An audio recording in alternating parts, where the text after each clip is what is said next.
Hi, this is Daniel Ramey with Circo Innovations. We're out here with another PVC idea on the farm. This is Barnickol of Cedar Hawk Ranch Boar Goats. Let's get started.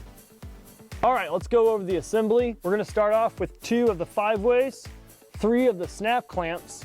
You're gonna need 9 of the 45-degree angle elbow fittings. You're gonna need 9 of the slip T fittings there. You're gonna need 4 of the caps. Going over to the pipe, you're gonna need 1 section. This one here is 5 feet long. You could also do 6 feet long or whatever works best for your scenario. But we have a 5-foot section here. 1 of those.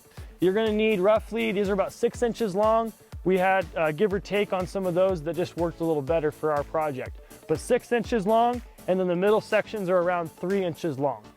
So 3 inches, 6 inches. You're gonna take your slip T, tie that in right there, your 45-degree elbow, like that, and your 6-inch section, and that's what builds your swivels here. All right, that's the assembly. Let's put it together.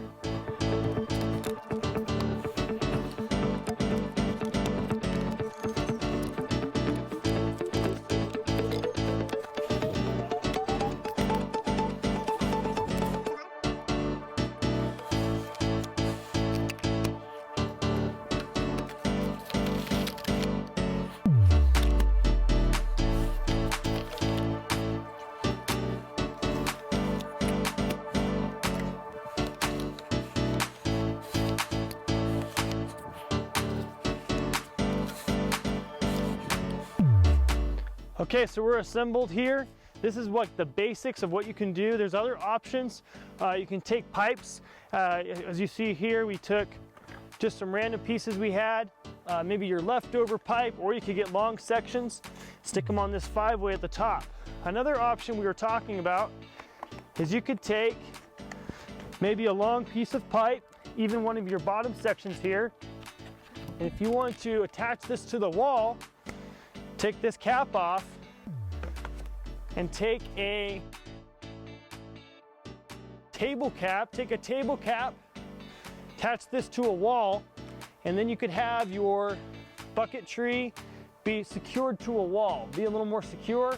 Then you can bring it out in the yard, dry off your buckets. Just another option, something to think about, using a table cap and an extension here. I love this design for clean storage. You can put it up against a wall, you can hang it on a wall. When you're washing out buckets, you're trying to wash them out and you're ending up putting them in the mud. So we were looking for an idea to have them up off the ground so they can dry, they can drain out and not be in the mud and the dust when you're trying to clean them out.